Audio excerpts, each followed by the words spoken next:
How I put this,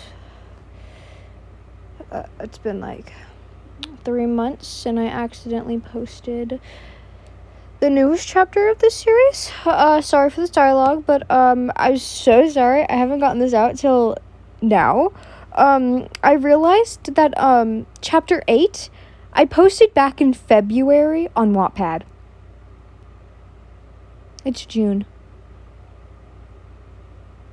Anyways, let's get on. This takes 2 weeks after chapter 7. Water was going all around you. Sitting in the grass, Bakugo and Kayumi had been watching you. You were working on your magic. Kayumi had been playing with the water. The water was cool, healing even. The water had become crystal clear.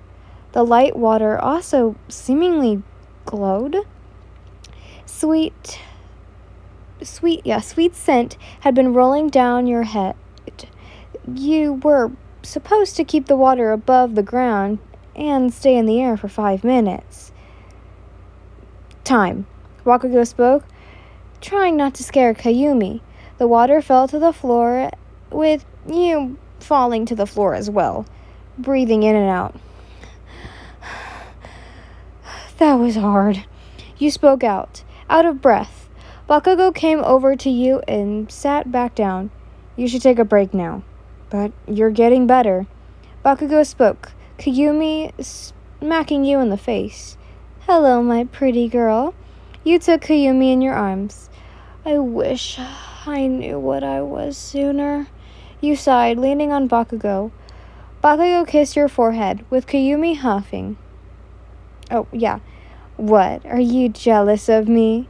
He teased Kayumi. Oh, but Kayumi is my favorite. You teased Bakugo. Kayumi giggling now. Oh, wow. Mommy taking your side, huh?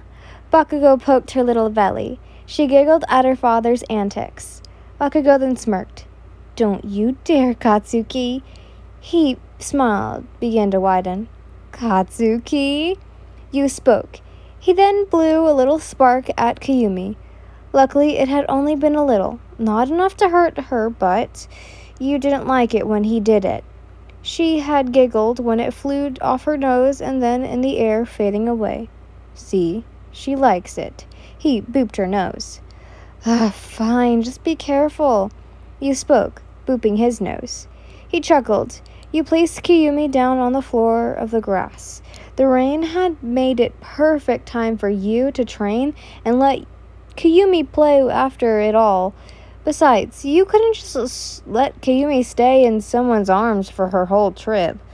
Bakugo sometimes went back to the kingdom to work on things. Kayumi had started to crawl, so her little dress would be often wet.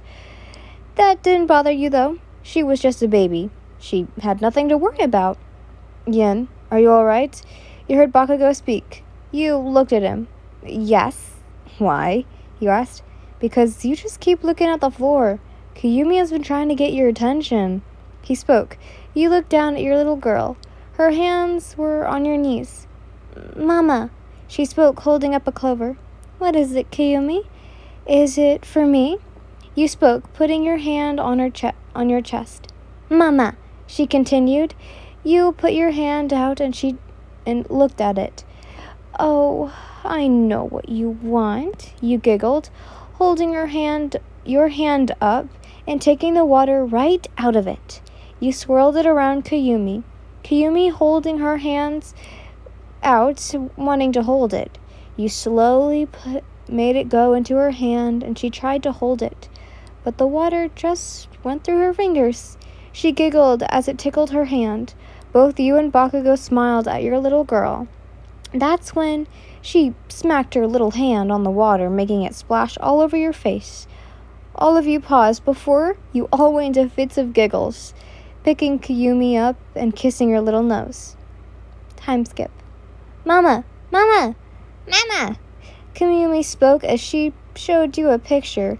It had been getting to do since you went back home. The castle and the kingdom were happy to see you again, and in good health. You knelt down to see her drawing. It had been fully colors of blue and green. Mama, Mama, she spoke, giving it to you. Oh, what a beautiful picture of me. You kissed her head. She smiled and giggled, going back to her next drawing. The door opened and walked in Bakugo. You ready? He asked. I am, but Kiyumi still wants to draw. He sighed as you giggled. Princess, want to go see some people? He asked. Papa? She spoke. Yes, Princess. And they're all waiting for us. He smiled, then lifted her arms and did the grab motion. Bakugo picked her up and carried her out the door, you following behind her. Well, them, sorry. All of you made your way to the throne room, which many were and waiting to see the cute little princess. As soon as you all walked in, the crowd said their ahs and oohs at their little princess. As Kiyumi saw all the people, she hid her head in the crook of her father's neck. You and Bakugo sat on your thrones and started the whole party. Kiyumi, don't worry, all right? Daddy's here for you. I won't let anyone hurt you. Bakugo kissed Kiyumi's head. Was when the crowd went quiet as a girl walked in. She didn't look to be a duchess. A noble? She was royalty. She stopped in front of the stairs, going to your thrones and bowing. It is an honor to meet the king and queen and their adorable princess. She smiled. Bakugo handed Kiyumi to you. Why are you here? Bakugo spoke, sitting in a more I don't care why you're here way. Oh, but I really come to see the princess. She smiled, waving her hand at Kiyumi. Is that really? He asked. She sighed, placing a hand on her cheek. Oh my, it looks like I've been caught. See, you know this kingdom is full of magic. And I know this is selfish of me to ask for Her Highness, since she has just gotten done with recovery. But my kingdom's magic is failing, and if I may ask for this wish? She spoke. Recovery?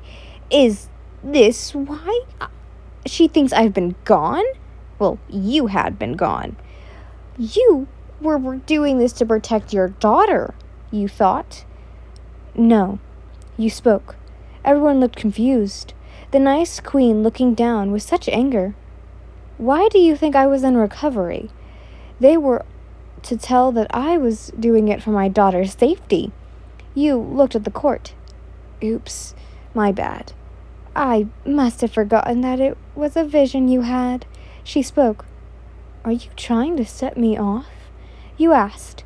You looked at Bakugo, who looked more pissed with how she talked so rudely to you. If you are, then I will not help you till you learn how to be respectful, for I am much more than you. You spoke.